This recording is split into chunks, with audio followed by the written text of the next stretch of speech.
আল্লাহ বলেন কেমনে এমন মালিকের নাফরমানি করো? আরে তুমি তো মৃত ছিলা, তোমার তো নাম ছিল না, আমি আল্লাহ তোমাকে জীবন দিয়েছি।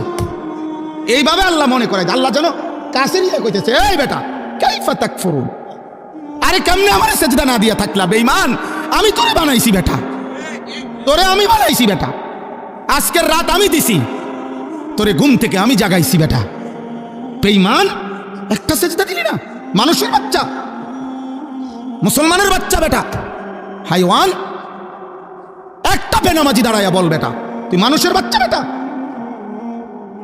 এখন দাঁড়া বেটা, প্রতিবাদ কর, দাঁড়া বেটা, এখন দাঁড়া। মানুষের বাচ্চা তো নিকৃষ্ট হয়, মুসলমানের বাচ্চা?